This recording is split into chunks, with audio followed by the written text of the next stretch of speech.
Hi hello ನಮಸ್ಕಾರ, welcome back to my channel. So ಈ vlog ಬಂದು ಕೃಷ್ಣಾಷ್ಟಮಿ ದಿನದ ಲಾಗು. ತುಂಬ ಲೇಟ್ ಆಗ್ತಾಯಿದೆ ಲಾಗ್ಸ್ ಎಲ್ಲನೂ ನನಗೆ ಗೊತ್ತು. ಸೊ ಯಾಕೋ ಗೊತ್ತಿಲ್ಲ, ಎಡಿಟಿಂಗ್ ಮಾಡೋದಕ್ಕೆ ಇಂಟ್ರೆಸ್ಟ್ ಬರ್ತಾಯಿಲ್ಲ.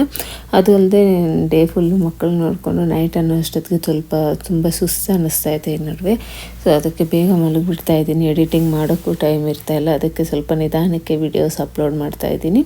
ಇನ್ನು ಸ್ಟಾರ್ಟ್ ಮಾಡಿದ್ದೀನಲ್ಲ, ಸೊ ಬಿಡಬಾರ್ದು ಅಂತೇಳಿ ಸ್ವಲ್ಪ ನಿಧಾನಕ್ಕೆ ವೀಕ್ಲಿ ಒಂದು ಆದರೂ ಹಾಕೋಣ ಅಂತೇಳಿ ಆ ವಿಡಿಯೋಸ್ ಅಪ್ಲೋಡ್ ಮಾಡ್ತಾಯಿದ್ದೀನಿ. ಇನ್ನು ಇಲ್ಲಿ ಬಂದು ಅವತ್ತು ನಾನು ಮಾರ್ನಿಂಗು ವಾಫೆಲ್ ಮಾಡೋಣ ಅಂತ ಹೇಳ್ಬಿಟ್ಟು ಇಲ್ಲಿ ವಾಫೆಲ್ಗೆಲ್ಲ ರೆಡಿ ಮಾಡ್ಕೊತಾ ಇದ್ದೀನಿ. ಆ್ಯಕ್ಚುಲಿ ನೈಟ್ ಇದು ಟಿ ವಿಯಲ್ಲಿ ನೋಡಿದ್ವಿ, ಜಿಶು ಅಮ್ಮ ನಾವು ಮಾಡೋಣ ವಾಫೆಲು ಅಂತ ಹೇಳ್ದೆ. ಅದಕ್ಕೆ ಸರಿ ಮಾಡೋಣ ಅಂತ ತುಂಬ ವರ್ಷಗಳೇ ಆಗೋಗಿತ್ತು ವಾಫೆಲ್ ಮಾಡಿಬಿಟ್ಟು. ಅದಕ್ಕೆ ಇಲ್ಲಿ ವಾಫೆಲ್ ಮಾಡ್ತಾಯಿದ್ದೀನಿ. ಇದರಲ್ಲಿ ಎಗ್ ಫುಲ್ ಹಾಕ್ಕೋಬೋದು, ಬಟ್ ನನಗೆ ಆ ಸ್ಮೆಲ್ ಎಲ್ಲೋ ಕಲರ್ ಸ್ಮೆಲ್ ಇಷ್ಟ ಆಗಲ್ಲ. ಅದಕ್ಕೋಸ್ಕರ ಬರೀ ವೈಟ್ ಎಗ್ ಮಾತ್ರ ಹಾಕ್ಕೊತಾ ಇದ್ದೀನಿ. ಇನ್ನು ಇದು ವಾಫೆಲ್ ಮೇಕರ್ ಬಂದು ನಾನು ತುಂಬ ವರ್ಷಗಳೇ ಆಯಿತು ತಗೊಂಡು, ಬಟ್ ಒಂದು 4 years ಆಯಿತು ಮಾಡೇ ಇರಲಿಲ್ಲ. ಜಿಶು ಚಿಕ್ಕವನಿದ್ದಾಗ ಮಾಡ್ತಾಯಿದ್ದೆ ಅಷ್ಟೇ. ಇವಾಗ ಏನು ಅಷ್ಟು ಯೂಸ್ ಮಾಡ್ತಾ ಇರಲಿಲ್ಲ. ನೈಟ್ ನೋಡಿದ್ದಕ್ಕೆ ನೆನಪಾಯಿತು, ಇದೆ ಅಲ್ವಾ ಮನೆಯಲ್ಲಿ ಮಾಡೋಣ, ತುಂಬ ವರ್ಷ ಆಯ್ತಲ್ವ ಅಂತ ಹೇಳ್ಬಿಟ್ಟು ಇಲ್ಲಿ ಮಾಡ್ತಾಯಿದ್ದೀನಿ. ತುಂಬ ವರ್ಷ ಆಗಿತ್ತಲ್ಲ, ಅದಕ್ಕೋಸ್ಕರ ಸ್ವಲ್ಪ ಕ್ಲೀನಾಗಿ ವಾಶ್ ಮಾಡಿ ಒಂದು 3-4 ವಾಫೆಲ್ಸ್ ಹಾಕಿ ಅವೆಲ್ಲ ಬಿಸಾಕಿಬಿಟ್ಟು ಮತ್ತೆ ಫ್ರೆಶ್ಶಾಗಿ ಹಾಕಿದ್ದೀನಿ.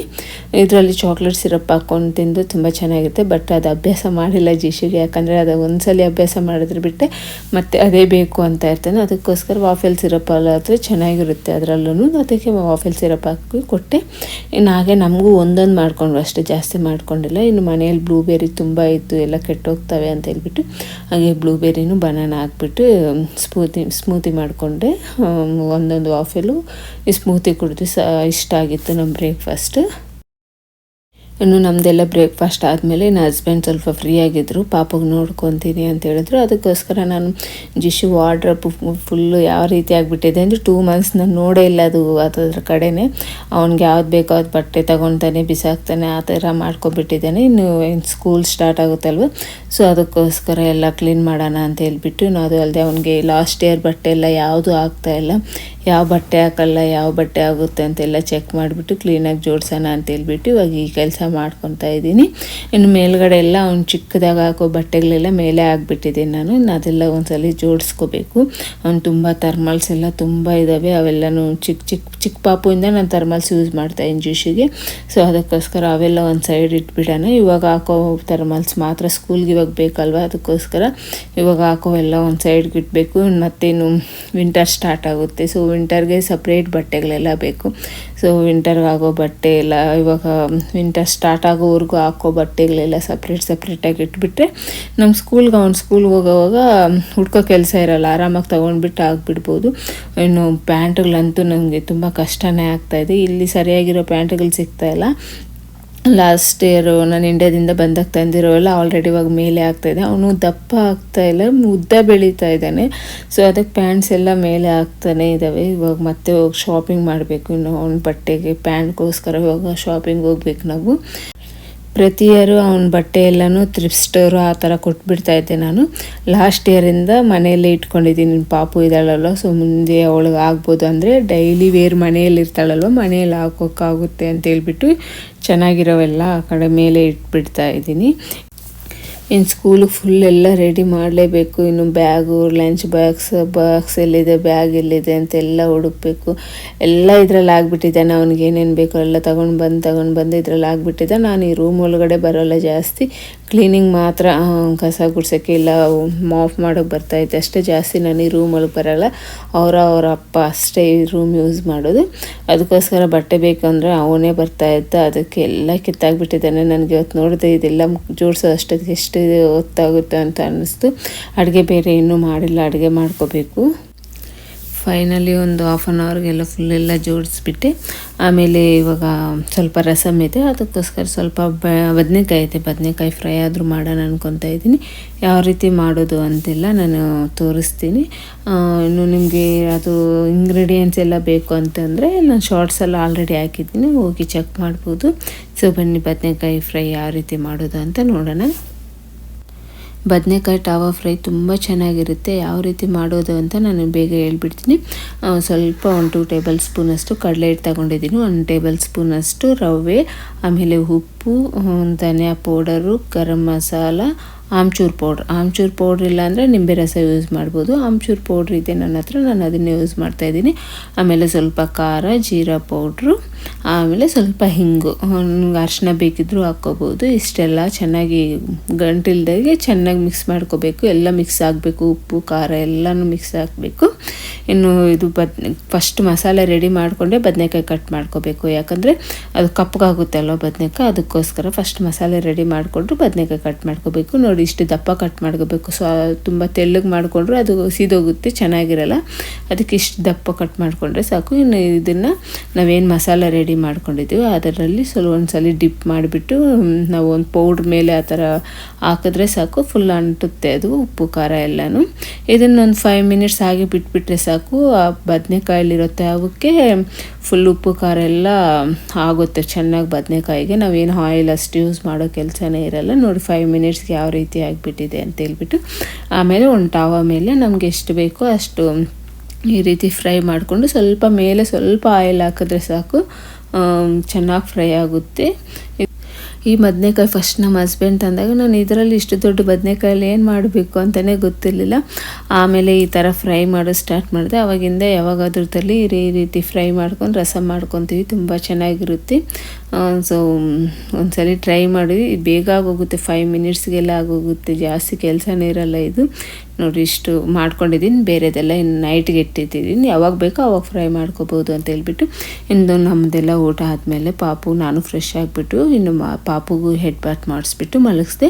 ಇನ್ನು ಮಲಗಿದ ಟೈಮಲ್ಲೇ ನಾನು ಇಲ್ಲಿ ಪಾಪುಗೆಲ್ಲ ಬೊಟ್ಟೆಲ್ಲ ಇಡ್ತಾಯಿದ್ದೀನಿ. ಎದ್ದೊಳದ ಮೇಲೆ ಇಡ್ಸ್ಕೊತಾಳೋ ಇಲ್ವೋ ಗೊತ್ತಿಲ್ಲ. ಸೊ ಅದಕ್ಕೋಸ್ಕರ ಮಲಗಿದ್ದವಾಗೆ ಇಟ್ಬಿಟ್ರೆ ಆರಾಮಾಗಿ ಇಡ್ಬೋದಲ್ವ, ಏನು ಡಿಸ್ಟರ್ಬೆನ್ಸ್ ಇರಲ್ಲ ನಮಗೂ ಅಂತ ಹೇಳ್ಬಿಟ್ಟು ನಾನು ಇವಾಗ ಮಲಗಿರೋ ಟೈಮಲ್ಲೇ ನಾನು ಎಲ್ಲ ಇಡ್ತಾಯಿದ್ದೀನಿ. ನಾನು ಈ ರೀತಿ ಸಿಂಪಲಾಗಿ ಇಟ್ಟಿದ್ದೀನಿ. ಆ್ಯಕ್ಚುಲಿ ಐಬ್ರೋಸ್ಗೂ ಇಡೋಣ ಅಂದ್ಕೊಂಡೆ, ಬಟ್ ತುಂಬ ಚೆನ್ನಾಗಿ ಕಾಣಿಸಲ್ಲ, ಅದು ಏನೋ ಅಷ್ಟು ಅನಿಸ್ತು. ಅದಕ್ಕೋಸ್ಕರ ಈ ರೀತಿ ಸಿಂಪಲಾಗಿಟ್ಟೆ. ಇನ್ನು ಅವಳು ಮಲಗಿದ್ಮೇಲೆ ನಾನು ಸ್ವಲ್ಪ ಹೊತ್ತು ಮಲ್ಕೊಂಡೆ. ಆಮೇಲೆ ಎದ್ದೊಳಿದ್ಮೇಲೆ ಸ್ವಲ್ಪ ಚೀಸ್ ಕೊಟ್ಟಿದ್ದೀನಿ ಇಲ್ಲಿ. ಯಾಕಂದರೆ ನಾನು ಸ್ವಲ್ಪ ವೀಕ್ಲಿ 2 ಟೈಮ್ಸ್ ಆ ಥರ ಚೀಸ್ ಕೊಡ್ತಾನೆ ಇರ್ತೀನಿ. ಅವಳು ಹಾಲು ಕುಡಿಯಲ್ಲ, ಹಾಗೆ ಮಜ್ಜಿಗೆನೂ ತಿನ್ನಲ್ಲ, ಮೊಸರು ತಿನ್ನಲ್ಲ, ಏನೂ ತಿನ್ನಲ್ಲ. ಸೊ ಅದಕ್ಕೋಸ್ಕರ ಆದರೂ ಹಾಲಲ್ಲಿ ಸಿಗೋದೆಲ್ಲ ಈ ಚೀಸಲ್ಲಿ ಇರುತ್ತೆ ಅಲ್ವ ಅಂತ ಹೇಳ್ಬಿಟ್ಟು ಈ ಥರ ವೀಕ್ಲಿ 2 ಟೈಮ್ಸ್ ಆ ಥರ ಚೀಸ್ ಕೊಡ್ತೀನಿ ತಿನ್ನಲಿ ಅಂತ ಹೇಳ್ಬಿಟ್ಟು. ಇನ್ನು ಚೀಸ್ ಸ್ವಲ್ಪ ಅಷ್ಟೊಂದು ತಿನ್ನಲ್ಲ, ಒಂದು ಹಾಫ್ ತಿಂತಲಷ್ಟೇ. ಇನ್ನು ಚೀಸ್ ತಿಂದಿದ್ದಾದಮೇಲೆ ಸ್ವಲ್ಪ ನಾನು ಈ ಟೈಮಲ್ಲಿ ಸ್ವಲ್ಪ ಏನಾದರೂ ತಿನ್ನಿಸ್ತೀನಿ. ಆಮೇಲೆ ಸ್ವಲ್ಪ ಫ್ರೂಟ್ಸ್ ಅದು ತಿನ್ನಿಸ್ತೀನಿ. ಇನ್ನು ಸ್ವಲ್ಪ ಹೊಟ್ಟೆ ತುಂಬ ಫ್ರೂಟ್ಸ್ ಅದು ತಿನ್ನಿಸ್ಬಿಟ್ಟು ಆಮೇಲೆ ಇಲ್ಲಿ ಪಾಪುಗೆ ರೆಡಿ ಮಾಡ್ತಾಯಿದ್ದೀನಿ. ಇಲ್ಲಿ ಪಾಪುಗೆ ರೆಡಿ ಮಾಡುವಾಗ ಸ್ವಲ್ಪ ಭಯನೇ ಆಗ್ತಾಯಿತ್ತು. ಯಾಕಂದರೆ ಜಿಶು ಚಿಕ್ಕವನಿದ್ದಾಗ ತುಂಬ ಅಳ್ತಾಯಿತ್ತು, ಏನೋ ಹಾಕ್ಸ್ಕೊತಾನೇ ಇರಲಿಲ್ಲ. ಇನ್ನು ಪಾಪುಗೆ ಒಂದ್ಸಲ ಆದರೂ ಆಗಬೇಕು ಅಂತ ನನಗೆ ಲಾಸ್ಟ್ ಇಯರ್ ಹಾಕೋಕ್ಕಾಗಿಲ್ಲ. ಕರೆಕ್ಟಾಗಿ ಅದೇ ಟೈಮ್ಗೆ ವ್ಯಾಕ್ಸಿನ್ ಹಾಕ್ಸಿದ್ದೆ ಪಾಪುಗೆ. ಇನ್ನು ಅವಳು ಕ್ರ್ಯಾಂಕಿಯಾಗಿರ್ತಾಳೆ ಯಾಕೆ ಅಂತೇಳಿ ಲಾಸ್ಟ್ ಇಯರ್ ಹಾಕಿರಲಿಲ್ಲ. ಇನ್ನು ನೆಕ್ಸ್ಟ್ ಇಯರ್ ಹಾಕೋದಕ್ಕೆ ಸ್ವಲ್ಪ ದೊಡ್ಡವಳಾಗಿರ್ತಾಳೆ, ಕೃಷ್ಣ ಚೆನ್ನಾಗಿ ಕಾಣಿಸಲ್ಲ ಅಲ್ವ ನೆಕ್ಸ್ಟ್ ಇಯರ್ ಇನ್ನು ಮಗುಗೆ. ಅದಕ್ಕೆ ಈ ಇಯರ್ ಹಾಕಲೇಬೇಕು ಅಂತೇಳಿ ಹಾಕ್ತಾಯಿದ್ದೀನಿ. ನನಗೆ ಸ್ವಲ್ಪ ಭಯನೇ ಆಗ್ತಾಯಿತ್ತು. ನಾನು ಜಿಶು ಅಳ್ತಾಯಿದ್ರೆ ನಮ್ಮ ಹಸ್ಬೆಂಡ್ ಬೈತಾನೆ ಇದ್ರು, ಇವಾಗ ಹಾಕಿಲ್ಲ ಅಂದರೆ ಏನು ಬಿಟ್ಬಿಡು ಅಂತ ಹೇಳ್ಬಿಟ್ಟು, ಮತ್ತೆ ಇಲ್ಲಿ ಎಲ್ಲಿ ಬೈಸ್ಕೊತೀನಿ ಇವಳು ಹಾಕಿಸ್ಕೊಂಡಿಲ್ಲ ಅಂತಂದರೆ ಅಂದ್ಬಿಟ್ಟು ಅದೊಂದು ಸ್ವಲ್ಪ ಭಯ ಆಗ್ತಾಯಿತ್ತು. ಬಟ್ ಆದರೆ ಎಷ್ಟು ಇಂಟ್ರೆಸ್ಟಾಗಿ ಕುತ್ಕೊಂಡು ಹಾಕ್ಸ್ಕೊತಾ ಇದ್ದಾಳೆ ನೋಡು. ನಾನು ಏನಾದರೂ ಸ್ವಲ್ಪ ಜಾರಿದ್ರೆ ಸಾಕು ತೋರಿಸ್ತಾ ಇದ್ದಾಳೆ, ಜಾರುತ್ತೆ ಕಟ್ಟು ಅಂತೇಳ್ಬಿಟ್ಟು. ಅವಳಿಗೂ ತುಂಬ ಇಷ್ಟ ಆಯಿತು, ತುಂಬ ಚೆನ್ನಾಗಿ ರೆಡಿ ಮಾಡಿಸ್ಕೊಂಡ್ಳು. ಆಮೇಲೆ ಬೊಟ್ಟು ಸ್ವಲ್ಪ ಹೊಲ್ಟೋಗಿತ್ತು, ಅದನ್ನು ಇಟ್ಟೆ, ಅದನ್ನು ಆರಾಮಾಗಿ ಇಟ್ಸ್ಕೊಂಡ್ಳು. ನಾವು ಬಿಚ್ಚೋವಾಗ ಅಷ್ಟೇ ಅದು ಎಲ್ಲನೂ ಬಿಚ್ಚೋಕ್ಕೆ ಇಷ್ಟ ಇರಲಿಲ್ಲ ಅವಳಿಗೆ, ಅಷ್ಟು ಇಷ್ಟ ಆಗೋಗೈತೆ ಅವಳಿಗೆ ಡ್ರೆಸ್ ಎಲ್ಲನೂ. ತುಂಬ ಚೆನ್ನಾಗಿ ರೆಡಿ ಮಾಡಿಸ್ಕೊಂಡ್ಳು. ಫಸ್ಟ್ ಟೈಮ್ ಈ ರೀತಿ ಕೂತ್ಕೊಂಡು ರೆಡಿ ಮಾಡಿಸ್ಕೊಂಡು, ಇಲ್ಲಾಂದರೆ ಎದ್ದು ಓಡೋಡಿ ಹೋಗ್ತಾಯಿದ್ಲು. ಫಸ್ಟ್ ಟೈಮ್ ಈ ರೀತಿ ಸೈಲೆಂಟಾಗಿ ಕೂತ್ಕೊಂಡು ರೆಡಿ ಮಾಡಿಸ್ಕೊಂಡಿದ್ದಾಳೆ. ಇನ್ನು ರೆಡಿ ಆದಮೇಲೆ ಸ್ವಲ್ಪ ಫೋಟೋಸ್ಗೆಲ್ಲನೂ ಟ್ರೈ ಮಾಡಿದ್ವಿ ನಮ್ಮ ಅಪಾರ್ಟ್ಮೆಂಟಲ್ಲೇ ಕೆಳಗಡೆ. ಬಟ್ ಅವಳು ಅಷ್ಟು ಆ ಕಡೆ ಕಾರು ಎಲ್ಲ ಬರೋದು ಆ ಕಡೆ ನೋಡ್ಕೊಂಡಿರ್ತಾಯಿದ್ಲು, ಫೋಟೋಸ್ಗೆ ಅಷ್ಟು ಇದು ಮಾಡಲ್ಲ. ಅದಕ್ಕೋಸ್ಕರ ಇನ್ನು ನಮ್ಮ ಹಸ್ಬೆಂಡ್ ಎಷ್ಟು ಬೇಕೋ ಅಷ್ಟು ನೋಡೋಣ ಟ್ರೈ ಮಾಡಿಲ್ಲ ಅಂದರೆ ಬೇಡ ಬಿಡು ಅಂತ ಹೇಳ್ತಾಯಿದ್ರು. ಬಟ್ ನನಗೆ 1-2-3 ಆದರೂ ಚೆನ್ನಾಗಿರೋದು ಬೇಕು. ಯಾಕಂದರೆ ಜಿಶು ಏಜಲ್ಲಿ ಇದೆ, ಸೇಮ್ ಏಜಲ್ಲಿ ಫೋಟೋಸು. ಸೊ ಇವಳದು ಸೇಮ್ ಏಜಿದ್ದು ಫೋಟೋ ಇಟ್ಕೊಂಡು ಒಂದು ಫ್ರೇಮ್ ಆದರೂ ಮಾಡಿಸೋಣ ಅಂತ ಹೇಳ್ಬಿಟ್ಟು ನಾನು ಈ ಥರ ಟ್ರೈ ಮಾಡ್ತಾಯಿದ್ದೀನಿ. ಹಾಗೆ ಸ್ವಲ್ಪ ರೀಲ್ಸ್ಗೆ ಏನಾದರೂ ಚೆನ್ನಾಗಿರೋ ಬರುತ್ತೇನೋ ಅಂತ ಟ್ರೈ ಮಾಡಿದೆ. ಇನ್ನು ಇವಳು ಮನೆ ಹತ್ರ ಪ್ಲೇಸು ಚೆನ್ನಾಗಿಲ್ಲ, ಅಷ್ಟು ಫೋಟೋಸ್ಗೇನು ಅಷ್ಟು ಚೆನ್ನಾಗಿರಲಿಲ್ಲ.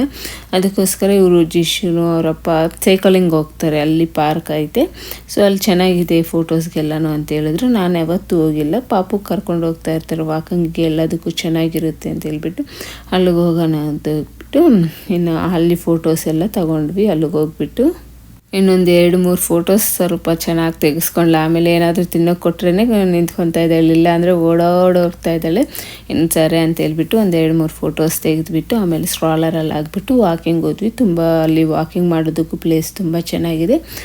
ಸರಿ ಬಂದಿದ್ದೀವಿ, ಹೇಗೋ 2 ಕಿಲೋಮೀಟರ್ಸ್ ಆಗುತ್ತೆ, ವಾಕ್ ಮಾಡೋಣ ಬಾ ಅಂತ ಹೇಳಿದ್ರು. ಅದಕ್ಕೋಸ್ಕರ ಇಲ್ಲಿ ವಾಕ್ ಹೋಗ್ತಾಯಿದ್ದೀನಿ. ಜಿಶುಗೂ ಇನ್ನು ಸೈಕಲಿಂಗ್ ತುಳಿಯೋದಕ್ಕೆ ಇಲ್ಲೇ ಅವನಿಗೆ ಚೆನ್ನಾಗಿರೋದು, ಯಾಕಂದ್ರೆ ನಮ್ಮ ಅಪಾರ್ಟ್ಮೆಂಟ್ ಬಂದು ಮೈನ್ ರೋಡಲ್ಲಿರೋದು, ಸೈಕಲ್ ತುಳಿಯೋದಕ್ಕೆ ಕಷ್ಟ ಆಗಲ್ಲ. ಈ ಥರ ಬೇರೆ ಎಲ್ಲಾದರೂ ಪಾರ್ಕಿಗೆ ಬರಬೇಕು ಸೈಕಲ್ ತುಳಿಯೋದಕ್ಕೆ. ಅದಕ್ಕೋಸ್ಕರ ನೋಡಿ ಎಷ್ಟು ಉದ್ದ ಇದೆ ಅವ್ನು ಸೈಕಲ್ ತುಳಿಯೋದಕ್ಕೆ, ಆರಾಮಾಗಿರುತ್ತೆ. ಬರ್ತಾ ಇರ್ತಾರೆ ಇವ್ರು ಸೈಕಲ್ಗೆ ಅಂತ ಹೇಳ್ಬಿಟ್ಟು. ಇಲ್ಲಿಗೆ ಮನೆ ಹತ್ರನೇ ಇದೆ ಈ ಪಾರ್ಕು. ಚೆನ್ನಾಗಿತ್ತು ಈ ಪಾರ್ಕಲ್ಲಿ, ಯಾರೂ ಜನನೂ ಇಲ್ಲ, ನಾವು ಮಾತ್ರನೇ ಇದ್ದಿದ್ದು. ಅದಕ್ಕೆ ಸ್ವಲ್ಪ ಹೊತ್ತು ಒಂದು 7:30ವರೆಗೂ ಇಲ್ಲೇ ಮಕ್ಕಳು ಆಟ ಆಡ್ತಾರೆ ಅಂತ ಹೇಳ್ಬಿಟ್ಟು ಇಲ್ಲೇ ಕೂತ್ಕೊಂಡಿದ್ವಿ. ನಾನು ನಮ್ಮ ಹಸ್ಬೆಂಡು, ಮಕ್ಕಳು ಅವ್ರ ಪಾಡಿಗೆ ಅವ್ರು ಆಟ ಆಡ್ಕೊಂಡಿದ್ರು. ನಮಗೂ ಯೋಚನೆ ಇರಲ್ಲ, ರೋಡ್ ಇದೆ ಅಂತೇನು ಯೋಚನೆ ಇರಲ್ಲ. ಸೊ 7:30ವರೆಗೂ ಇಲ್ಲಿದ್ದು ಇನ್ನು ಮನೆಗೆ ವಾಪಸ್ ಹೋದ್ವಿ. ಯಾವ ರೀತಿ ಇತ್ತು ಅಂತೇಳಿ ಲಾಗ್ ಇಲ್ಲಿಗೆ ಎಂಡ್ ಮಾಡ್ತಾ ಇದ್ದೀನಿ. ಇನ್ನು ಯಾರಾದರೂ ಹೊಸದಾಗಿ ನನ್ನ ಚಾನಲ್ ನೋಡ್ತಾ ಇದ್ದರೆ ಪ್ಲೀಸ್ ಸಬ್ಸ್ಕ್ರೈಬ್ ಮಾಡ್ಕೊಳ್ಳಿ. ಹಾಗೆ ಪಕ್ಕದಲ್ಲಿರೋ ಬೆಲ್ಲೈಕನ್ನ ಕ್ಲಿಕ್ ಮಾಡಿ, ನಾನು ಯಾವುದೇ ವಿಡಿಯೋ ಹಾಕಿದ್ರು ನಿಮ್ಮ ನೋಟಿಫಿಕೇಷನ್ ಬರುತ್ತೆ. ಪ್ಲೀಸ್ ಸಬ್ಸ್ಕ್ರೈಬ್ ಮಾಡ್ಕೊಂಡು ಸಪೋರ್ಟ್ ಮಾಡಿ. Thank you, bye.